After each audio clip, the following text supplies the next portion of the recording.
Good evening. How are you? Wonderful.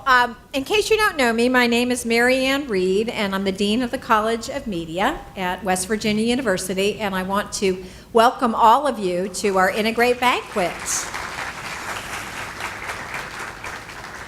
I saw a lot of out-of-state license plates in the parking lot. I know there are people here from all over the country, but I also wanted to say a special welcome to some WVU dignitaries who are here tonight, including David Friesen, who is our Vice President of Diversity and Inclusion at WVU.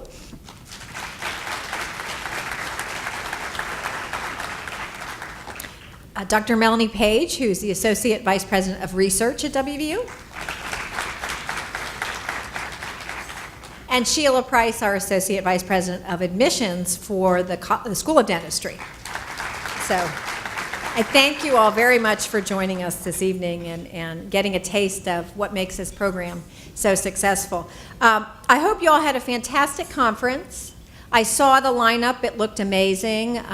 We had great speakers. The sessions looked wonderful, the hands-on sessions, and I'm really looking forward to tonight's keynote. And what did you think of our Media Innovation Center? Like, is that the best place ever? We are just so incredibly proud of that new space. We launched it in January, and it's really the future forward face of the College of Media, which is, I think, why it's very fitting that it's also home of the IMC program, which, as you know, was the first online IMC program in the country, and recently selected as the best online academic program in the country. So yay for us and yay for all of you.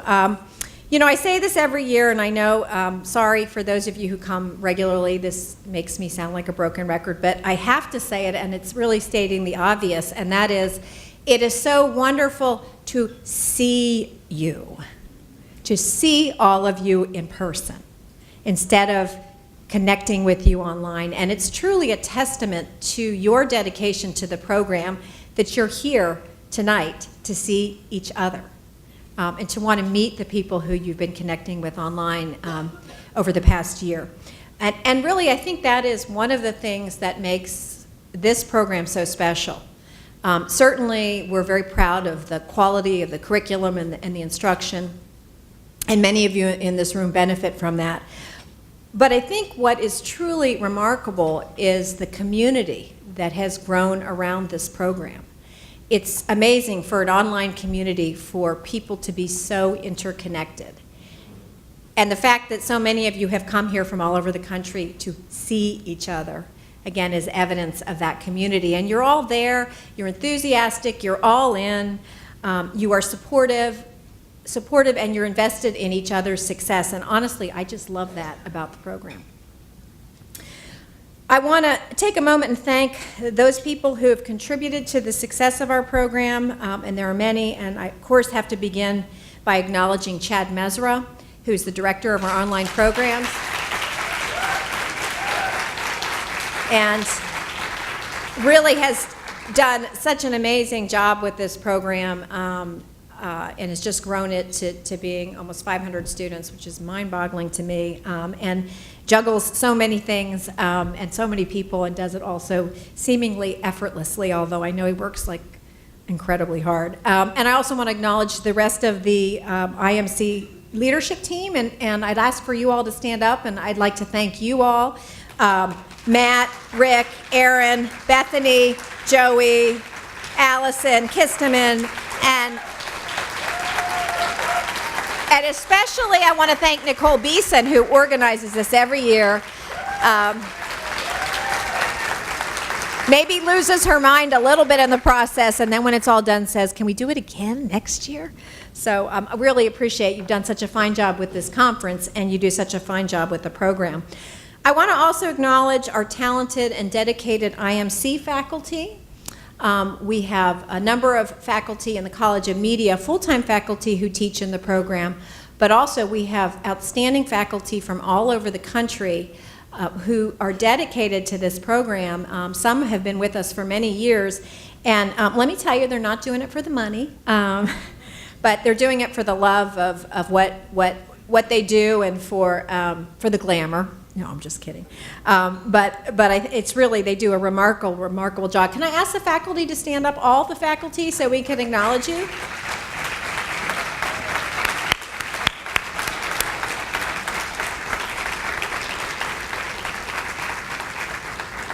Thank you, thank you, thank you. I also want to especially acknowledge Bob Sukes, who is our Alexis Vanitas winner this year, Outstanding Teacher. Would you please stand? And Bob, I've heard you are an outstanding instructor, so I thank you very much for your dedication to the program. And of course, I would be remiss in not thanking our students and our graduates of the program. You all are amazing, and you're why we're here. But what I want to acknowledge is that I know it's a tremendous sacrifice for many of you to be in the program. Most of you are full-time, have full-time jobs, and this is what you do in your spare time, completing your master's degree. And I know a lot of you do the work in the evenings, very late hours, and on the weekends. And truly, we appreciate your commitment to the program and the sacrifices you've made. And I hope you will see that it's worth it, because many of our graduates have gone on to be quite successful. But really, your commitment to the program is so important. And I want you to know that we appreciate that you give as much as you get. And you learn from each other in the online environment, and we learn from you. So I thank you very much for having made the decision to be a student here, and wish you much success. So we have a pretty great program, right? And yeah, I'm really impressed, and if I had a glass, I would toast you all. But really, I want you to know that the IMC program is the crown jewel in the College of Media, and it is very well regarded across our campus and across the country, as the many awards and accolades we've received attest to. But really, it's only great because of all of you, and really, and your dedication and contribution to the program and its long-term success. So I don't have much more to say other than thank you again. I truly appreciate what you do, and I hope you all have another wonderful year of success and productivity and joy. And I look forward to meeting as many of you as possible after the event. So thank you so much. Thank you, Dean Reed. So welcome to the keynote dinner. Again, we have done this now since our first live event was summer of 2005, and it seems like every year the community continues to grow, and I just really appreciate all of you taking time out of your lives to come join us here on campus. I am very pleased tonight to introduce our Integrate 2016 keynote speaker, Nzinga Shaw. Nzinga is the Chief Diversity and Inclusion Officer for the Atlanta Hawks. As a pioneer in leading organizational change through diversity, Nzinga is the first person to hold this type of position in the NBA, as well as for all major North American professional sports leagues. As a member of the executive committee, Shaw provides guidance to the leadership team in an effort to engender inclusivity in every facet of the business. Prior to joining the Atlanta Hawks, she served as Senior Vice President of Diversity and Inclusion at Edelman. Recently, she was appointed by NBA Deputy Commissioner Mark Tatum to serve on the NBA's Global Inclusion Council. The GIC provides strategic guidance and serves as a catalyst for the league-wide diversity and inclusion strategy. I'm so excited to share Nzinga with you all, and I just want to share just a couple of the recognition and awards that she's received recently. In 2013, she received PR Week's Diversity Distinction Award. In 2014, she was the PR Week 40 Under 40 Award.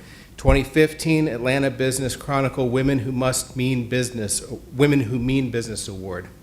2015 as well, Technology Association of Georgia Business Champion of Diversity. 2015, Rolling Out Magazine Top 25 Women in Atlanta.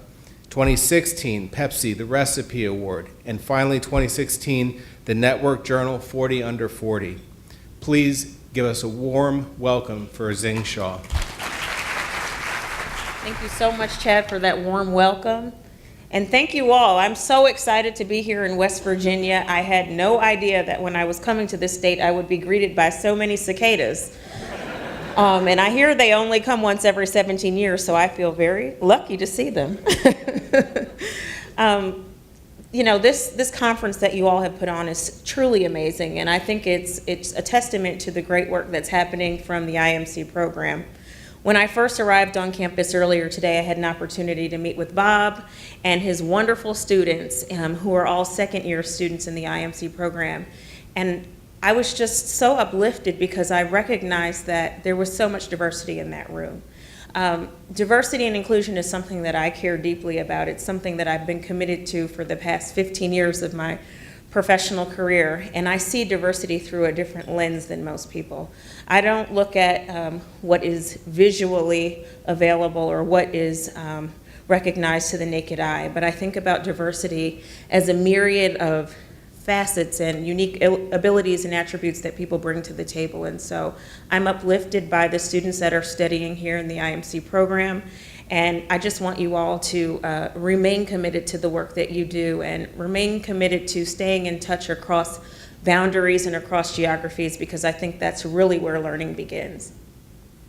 So when I speak to you all tonight, before I actually begin my formal talk, I want to tell you all a quick story that one of my professors taught us when we were students at Spelman College. Spelman College is a small liberal arts school for African American women in Atlanta, Georgia, and that's where I did my bachelor work. And I remember being a freshman on campus, and one of my professors started off the semester by telling us this story that I'm going to share with you. So it's a West African proverb, and it goes like this. There was an old man, and he lived in the village for his whole entire life. And every morning he would sit in front of the village wall, and he would watch as several people passed by the village. This has been his daily routine for many, many years. And so he learned a lot just by watching people throughout the course of time. And so one day, it was a very hot, sunny day, and a man that was passing by the village stopped. He saw the old man, and he said, "Excuse me, but can I ask you a question?" He said, "I'm really, really tired. I've been traveling for a long time, and I'm getting weary, and I'm exhausted. And I want to know, if I step into your village, what type of people will I meet? What's going to be in there? How will my experience be?"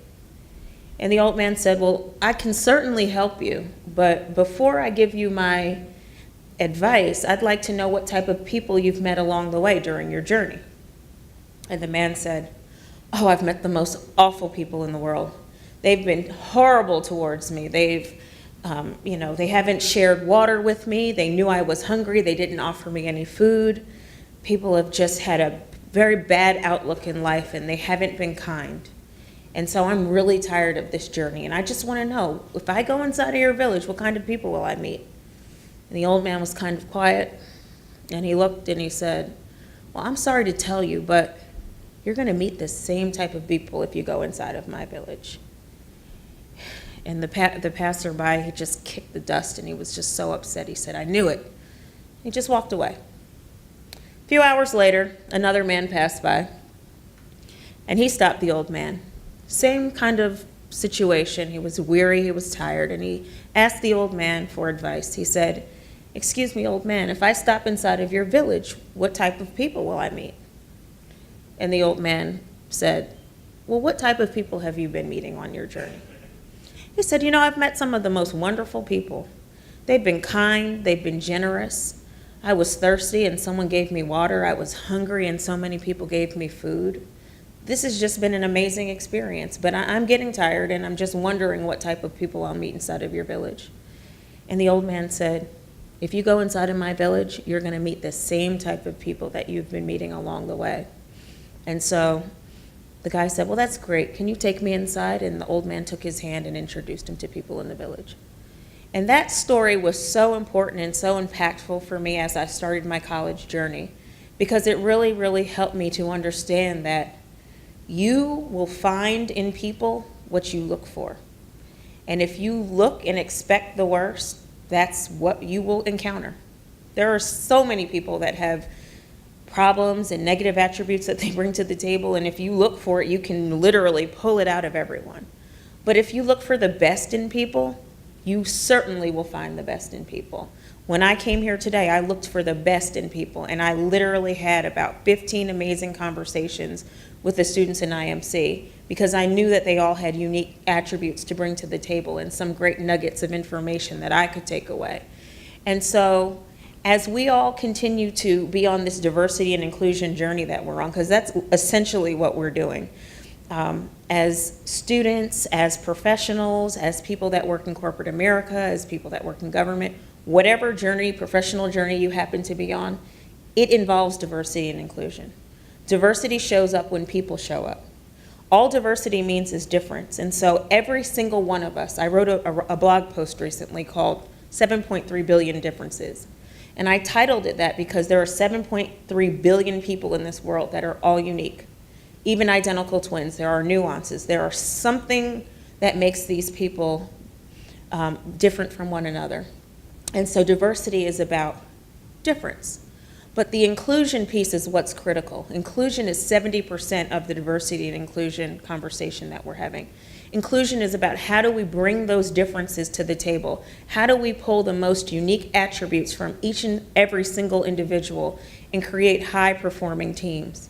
How can we leverage each other's strengths instead of focusing on everybody's weaknesses? Take strengths so that we can create high-performing teams. That's what diversity and inclusion is about. So I want to talk to you all today about my career through sports entertainment. The bulk of my career has been in sports, although I did take a departure to work in PR, and give you a couple of case studies and examples of things that have transpired in the workplace where I had to look for good in spite of things that may have been not so good that were happening in the workplace, all with the perspective of creating positive change.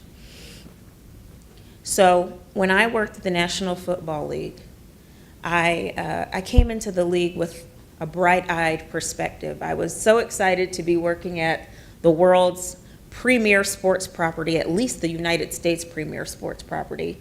The NFL is such a huge entity and has the ability to impact and touch so many people. 98 million people watch the Super Bowl every year.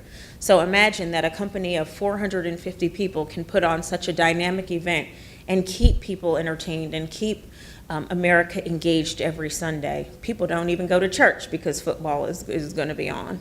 And so I was excited about what was going to happen inside. And so I took my professor's lesson and looked for the best in everybody in the workplace and looked to learn and grow. But then I was hit with a hard reality. And the hard reality is that sometimes we get put into boxes based on what we bring to the table visually. And so as a woman in a male-dominated organization, I felt different. You know, I don't know if my male counterparts wanted me to feel different or ostracized, but it was a part of the culture. It was a part of the culture for men to lead conversations and to lead business. It was a part of the culture for women to have more administrative tasks or business function tasks like human resources and or finance roles as opposed to those real big revenue generators. I also felt different due to my ethnic origin. Being an African American in a large white male organization, there weren't many of us, and so there were times that I'd be the only person that looked like myself in the room, and it felt weird. It felt uncomfortable, and I didn't necessarily feel included.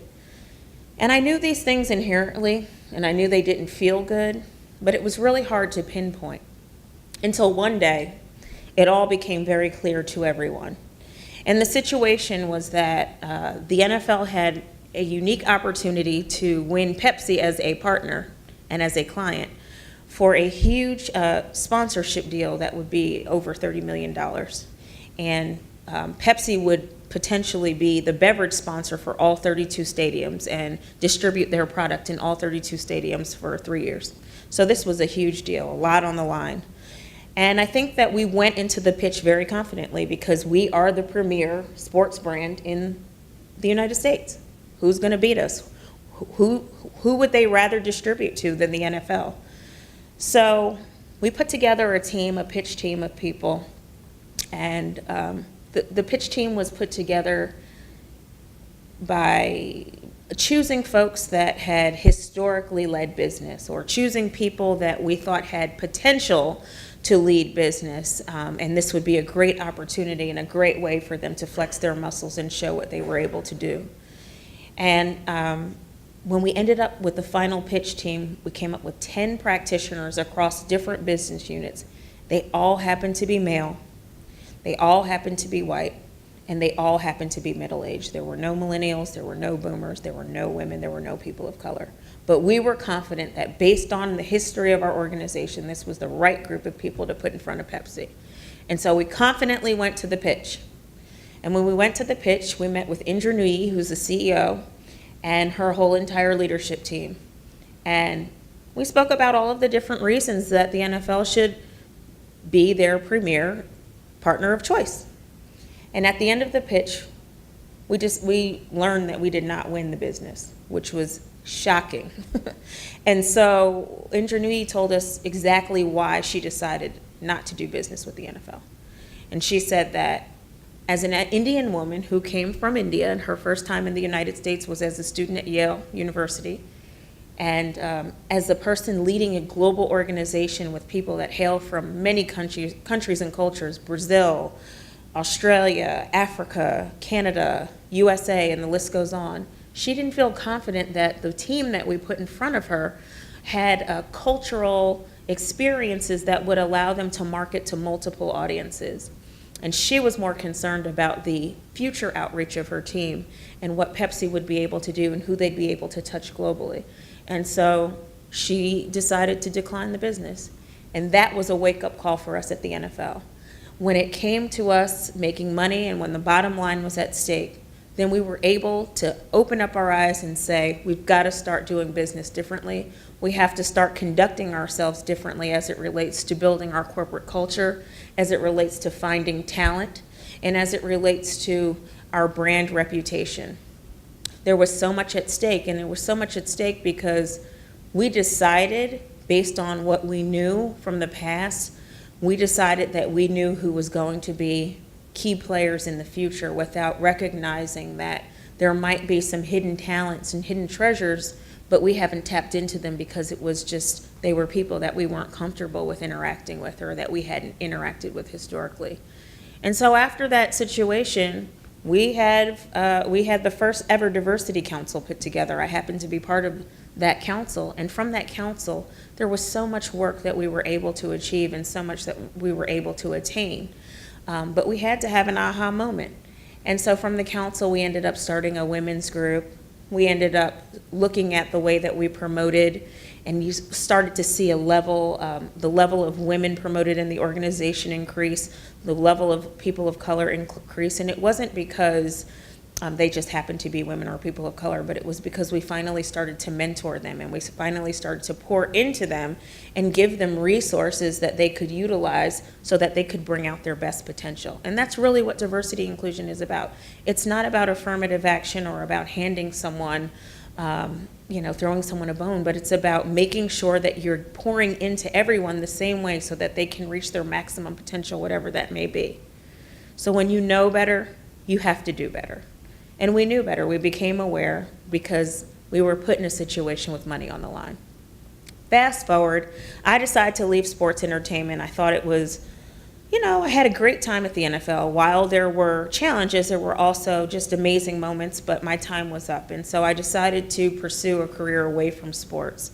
And I worked at Edelman, which is the world's largest PR agency, another dynamic company that was growing rapidly, growing very quickly in many markets, and became global overnight.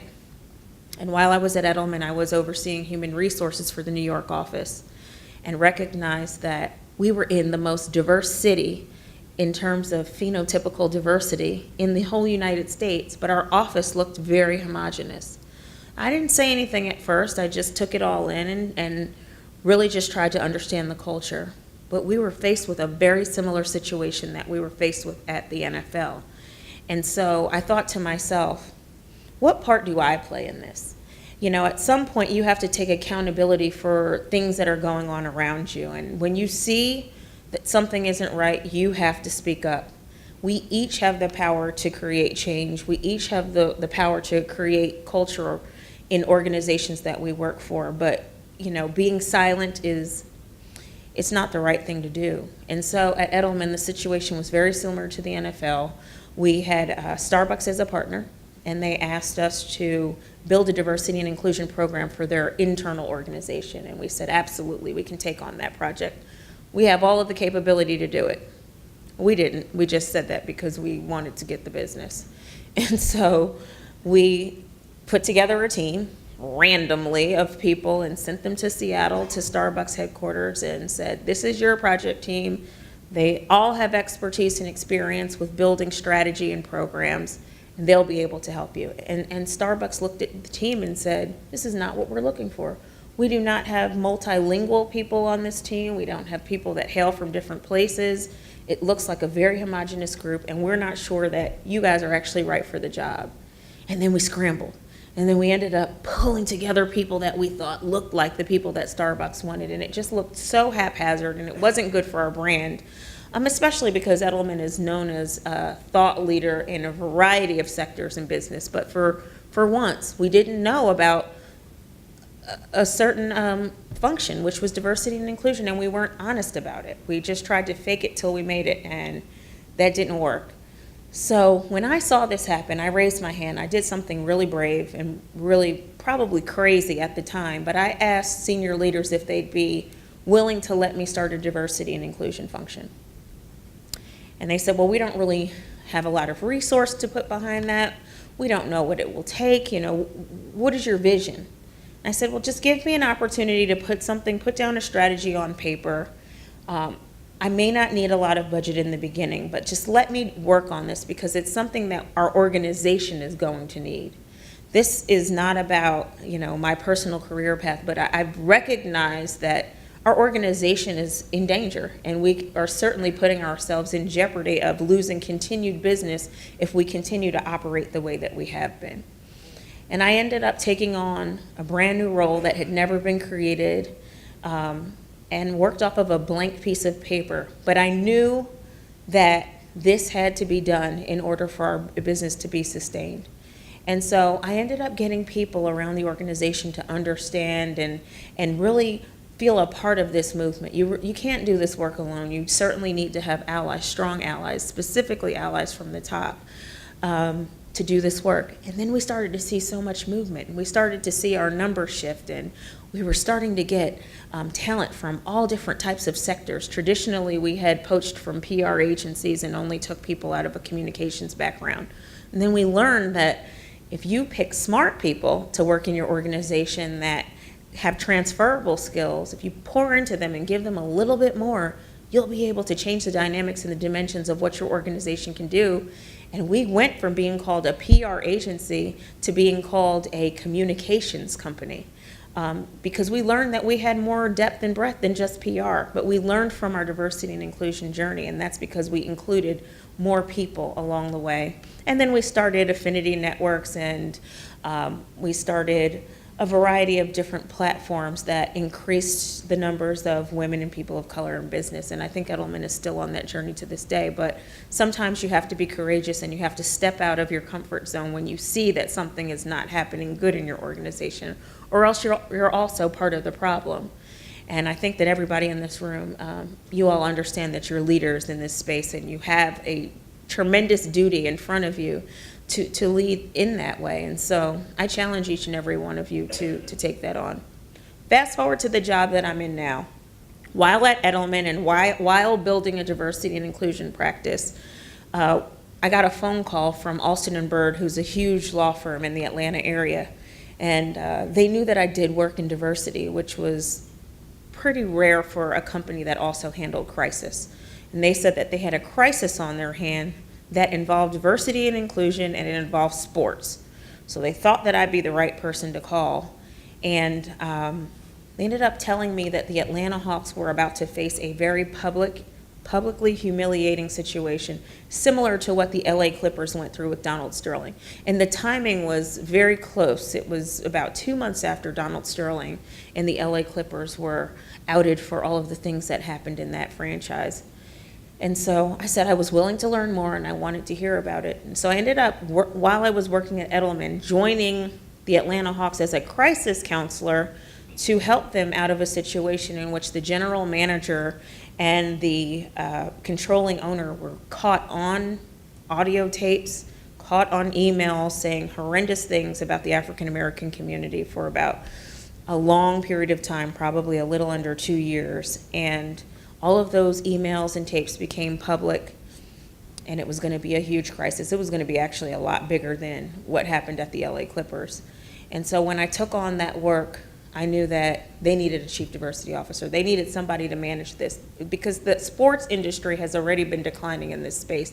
If I looked at the times when I was at the NFL and the Rooney Rule had to be implemented because there weren't minorities being considered for coaching jobs, and then fast forward to the NBA where all of these horrendous and heinous things are happening from top leaders. There could be an epidemic in the sports industry, and I thought this would be a unique opportunity for the franchise to lead and say, we're not only going to deal with this crisis, but we're going to come out and we're going to show the world how this can be made a triumph. But I knew that you had to be honest about everything that's going on. You cannot move the needle if you don't acknowledge what's happening, and that's what happens in a lot of corporate organizations. There's a lack of acknowledgement for what is not going right, and if you don't acknowledge it, you can't even work towards a better strategy and plan. And so as part of my path and teaching the Atlanta community what was happening, I said to the CEO, you need to be honest. You need to write an open letter to the city of Atlanta and publish it in the AJC and tell them everything that you know that went wrong. Tell the commissioner, Adam Silver, what went wrong, but tell everybody what we're going to do better. And make some commitments and make some changes and then actually follow through. And that's a lot about what diversity is. I think the organizations that are leading in this space right now are companies that have been through a crisis. You look at a huge monster like Coca-Cola, who had the largest class action suit ever in the history of the U.S., $194 million settled back in the year 2000. Now they're a diversity leader, but they had to go through something awful, and they had to be publicly embarrassed, and their brand had to be at stake for them to have a level of understanding. And so I hope that organizations don't have to go through that. I hope that these conversations like this conference that we're having tonight and other conversations that we have remain fluid. I don't think that, I don't think that we have to come up with action plans out of every conversation, but I think that the goal of conversations is to have a level of understanding so that when you see something arise, you recognize it and you can jump ahead. And so after my time joining the Hawks, I ended up leaving Edelman, came on to the Hawks again with a blank slate of paper, built out a strategy. First 90 days, I started Diversity Council because I knew that worked at the NFL. So a lot of times we don't have to reinvent the wheel. A lot of things have been put in place. Figure out what you know and what resources you can leverage.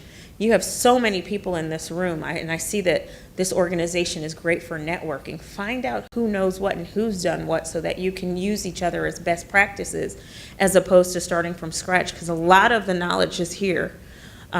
We started Diversity Council, and Diversity Council decided to break into 3 different work streams. And so all of our diversity work, people ask me, well, are you in the human resources team? Are you an HR practitioner? And I say, no, I'm really not, because my work focuses in 3 areas. The first is human resources, so thinking about internal talent, internal engagement, the way that we find talent, what you do when talent gets to the building so that they're not ostracized, so that everybody wants to stick around. Retention is the huge thing. And then we think about fan experience. So 60% of what we do is all about fans and external engagement. We want to make sure that people, no matter where you hail from, can come to an Atlanta Hawks game and feel like they had a great experience and a great night at the Hawks. And that includes showcasing a variety of groups. We have had everything from teen dancers to LGBT dancers to singers that hail from all over the country, and a variety of people that speak to different audiences.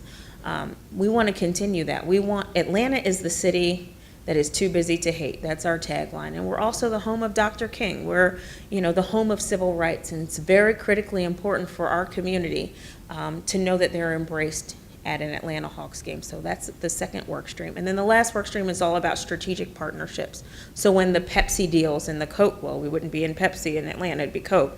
But the big beverage deals come up, and when we think about strategic partnerships, we're not only looking at big corporate organizations, but we're thinking about women-owned companies and minority-owned businesses, and thinking about our community and what organizations that we leverage, like My Brother's Keeper of Atlanta, for example, is My Brother's Keeper is a President Barack Obama initiative that started about 3.5 years ago, and it targets boys between the ages of 11 and 17 that are at risk and are probably at risk of being in the juvenile justice system if their life doesn't change very quickly. And so there are chapters of My Brother's Keeper all around the United States, and Atlanta happens to have a very robust chapter. And so we partnered with My Brother's Keeper. We latched on to 150 boys. We brought them to Phillips Arena for a day of excellence. It was similar to this conference where we partnered with 100 Black Men of America, and we partnered with different city officials and had mentorship. We had ex-basketball players, alumni, Dominique Wilkins, Kevin Willis, and the list goes on, talk to these young men about why their lives can certainly begin to take an uphill turn from where they were at. And then we took all of the boys to a basketball game that night, and it was their first time ever being in the arena and seeing a game, because we always try to make sure that what we do is connected through the lens of basketball and building bridges to the community through basketball. But that's how diversity and inclusion works at the Atlanta Hawks. It's not an HR function. It's not something that's for show. It's something that we had to implement because people in our organization hurt the community, and the community doesn't deserve it. And no one deserves it, and you know what? We're brand ambassadors, and if we're going to be good brand ambassadors, that means we've got to know how to talk to everybody. We have to know how to service the community in the right way. And so this work that I'm doing is just the beginning of a long journey. I don't do it alone. I do it with many people. I rely on the constituents of Atlanta to help me get the work done, not just people that work at the Atlanta Hawks. Our council is made up of 20 people. 10 of them work at the Hawks in Phillips Arena, but the other 10 are just regular civilians that live in the city of Atlanta that wanted to get involved and bring some level of diversity to the table. We have Muslims, Jewish, Christian on our committee. We have handicap. We have LGBT. We have city officials. We have academics. Small business owners. We even have someone who is from a low socioeconomic background that is unemployed, doesn't have a lot of money, but wants to attend games and helps us think about ways that we can create a different financial plan so that people that genuinely love the Hawks are able to afford tickets to come to the game. So that is essentially the diversity and inclusion journey that I've been on for the past several years. But the most important thing that I want to impart to this group tonight is that when you know better, you must do better. And you must empower people around you to do better. And if you see that things are happening, things that may not even impact you directly, you might happen to be one of the people that are of privilege or, happen to excel in a corporate setting, but bring someone else along. Mentor somebody that looks different than you. Take someone under your wing that's unexpected, and you might find something unexpected, but just look for the best. Go back to that original story that I told. Look for the best in people, and you're going to find something unique and exciting. Thank you all so much. Thank you. I'm opening up the room for questions and answers. You can ask me anything that you'd like. And I just encourage open dialogue. I have a question right here.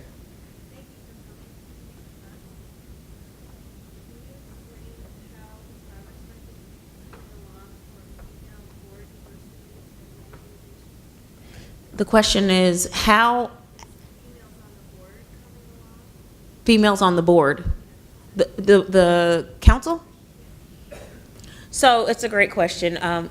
We have a lot of females in leadership at the Atlanta Hawks, but we have it because of what we went through. So after this situation happened a year and a half ago, we looked at our whole entire recruitment plan, and we thought about new roles that could be added to the organization. We just did a whole reorg and decided, are these the right roles that are currently in place? And if not, how can we make our organization robust? And we intentionally started to look for people in new places. So in the past, when we would hire positions at the Hawks, we would call other teams or poach from organizations that had a man that probably did that job in another sports environment.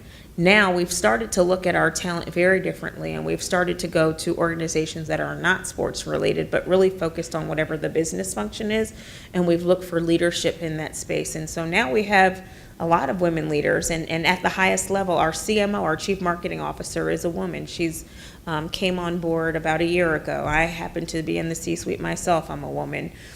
We have one of our senior vice presidents of sales is a woman, and the list goes on. And the same thing is happening with multi-ethnic people as well. So recently the NBA did a study, and they surveyed all 30 teams, and they looked at gender diversity and ethnic diversity at the VP and above level, and the Atlanta Hawks happens to be #1 out of all of those 30 teams.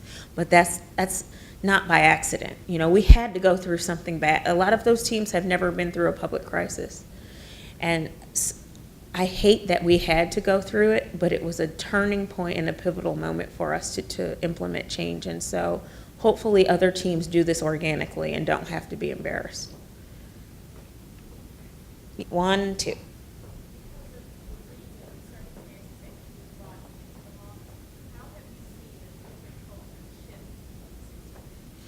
That's a great question. Her question is, since I've come on into the organization, how have I seen the corporate culture shift?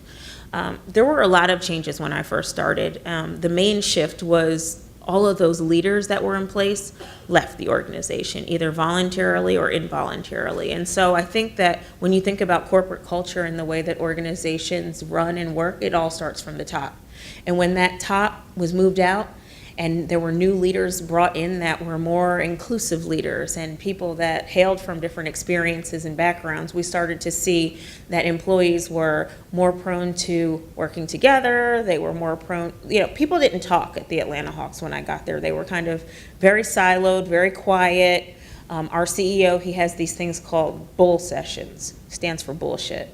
But it literally, it means, we come together once a month and you talk about anything that you want to talk about. And people were so quiet in the bull sessions. They were scared. I mean, that was just the culture. You don't talk to executives. You keep your head down, you do your work.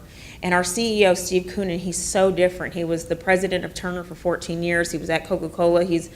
If you ever meet him, he's just a loud, boisterous guy, and he's very inclusive. And so now you start to see the bull sessions like, we can't leave because people are raising their hands left and right. So the culture didn't shift automatically. It took some time. But I think when the bad players were moved out, and then you started to see people that were embracing new faces come in, people felt more comfortable. So now it's a fun place to work.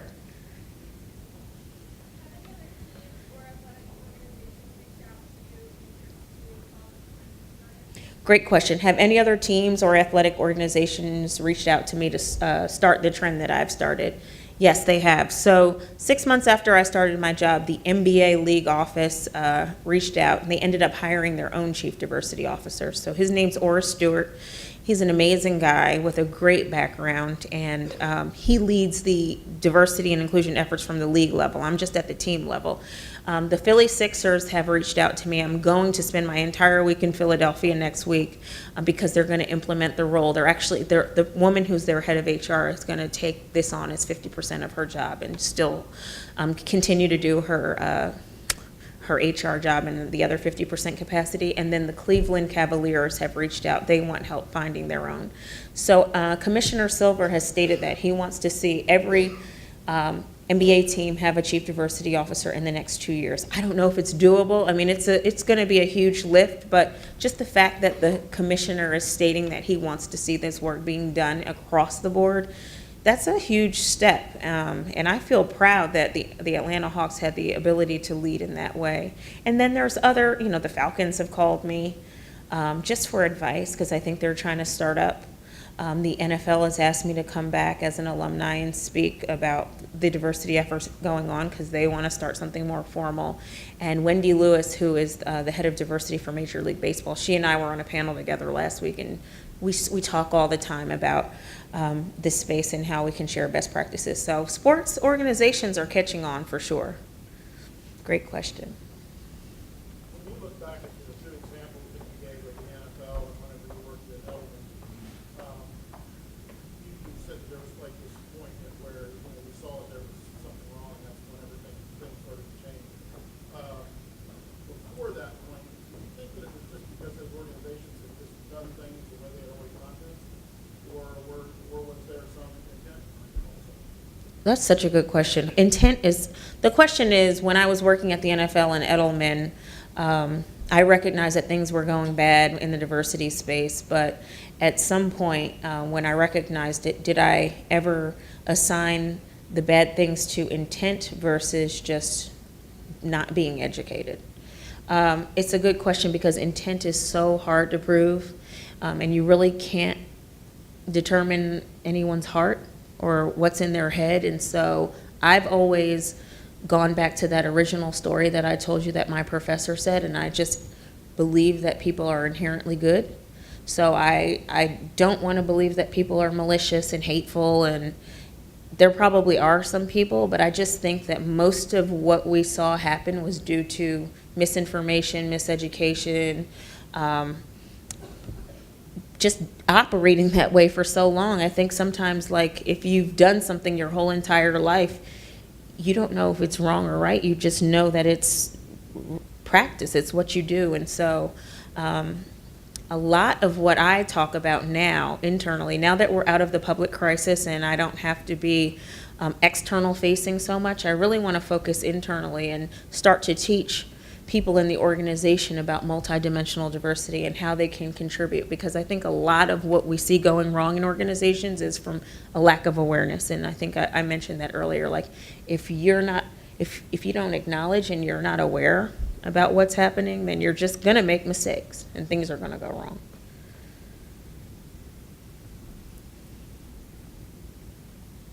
Any other takers?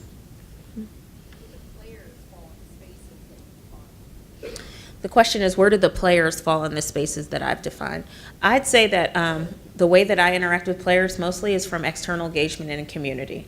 So we don't treat them as internal employees, but we certainly utilize them as community assets. So when we are refurbishing basketball courts in the city of Atlanta and partner with the city and the mayor, we'll have players come out and speak about why the Atlanta Hawks brand cares about the community and some of the things that they're doing from a philanthropic perspective to contribute to the community.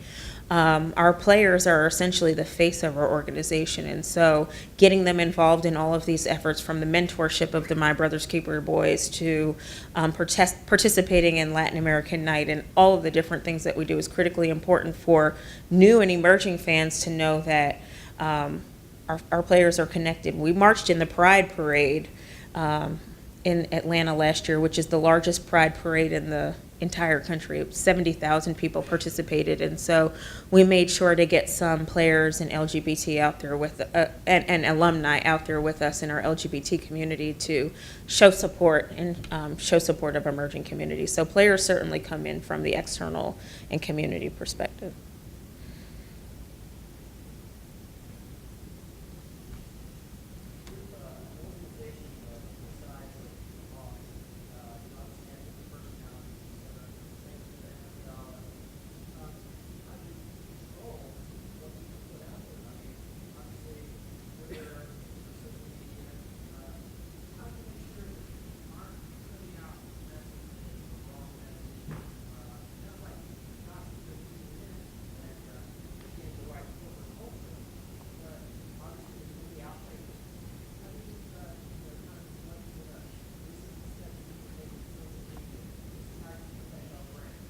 It's such a great question. The NFL does a better job of it than the Hawks, but the way that we're able to protect our brand is to have annual training, which is directed by our head of PR and corporate communication, and he talks about, the do's and the don'ts of social media. Our HR department is very involved in that from the onboarding process and talks to new hires about what's acceptable and not acceptable, especially as a representative of the Atlanta Hawks, and knowing that once you're employed with our organization, what you say on social does matter and does count. We obviously cannot control fans, and so we see all types of messages, like everything we do. I didn't even know people cared about so many different things that we do.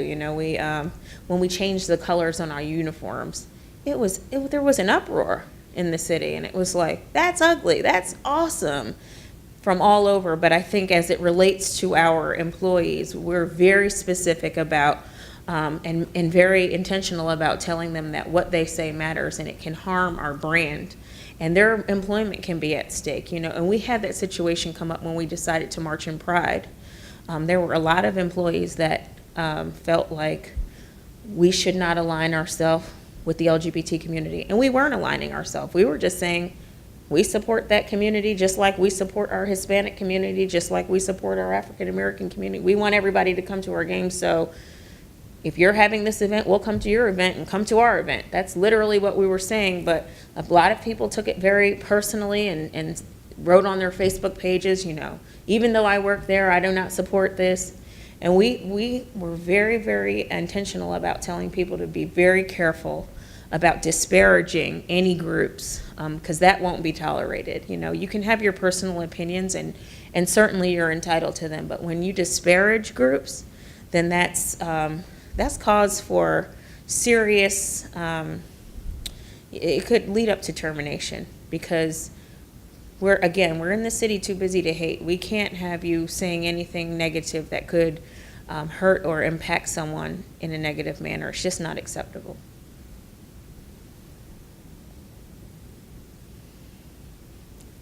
Any last questions? I have time for one more. Oh my gosh, I have time for two more. I think it was 1, 2. What kind of information would you share as to how you create engagement and capacity to start taking the first step as an organization? It's such a good question. Engagement and capacity. Engagement, honestly, has to be organic, and I say that because if I'm the only one who's being paid, like on payroll to do this work, people that are helping out literally have to really want to help, because it's in addition to the work that they're already doing, or they live outside of our organization and have decided to volunteer time. And so that comes from a place of humility.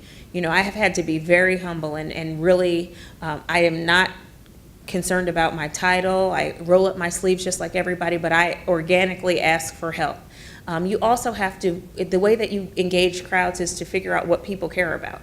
And so I've recognized that there are so many different types of constituents in Atlanta that care about different things. And so if we're trying to push the agenda of mentorship, and I know that there's a group of people that are genuinely interested in mentoring, then I'll engage them, because I know that that's what their passion is, and that's what they want to do.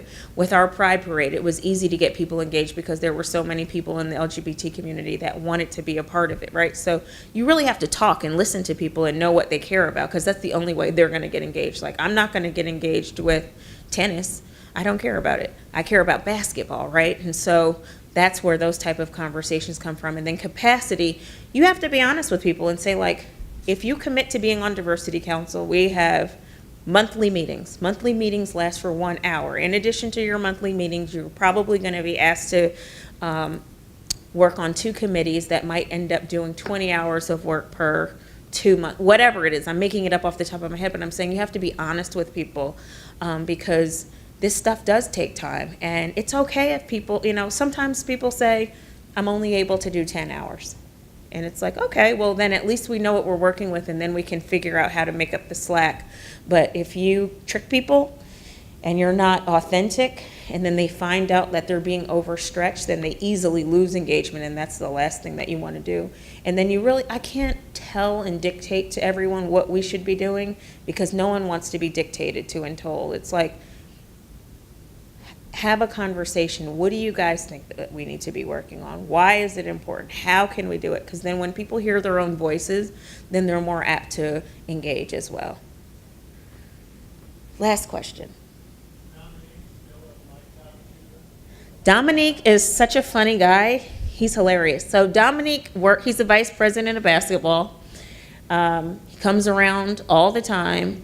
Dominique can go up and dunk, but he can't land. So like he still has that fighter in him and that heart. And so we'll say like, Neek, we know you can do it.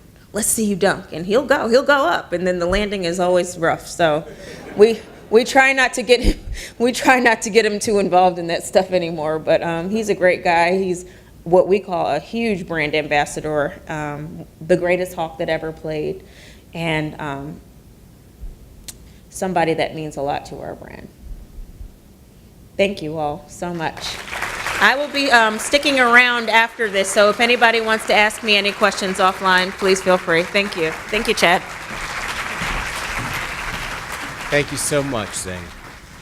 I'm so happy that we were able to bring her here to Morgantown to meet with all of you. And I just want to say a couple of final words, and then I'll let you guys get back to talking to each other, which is why you came here.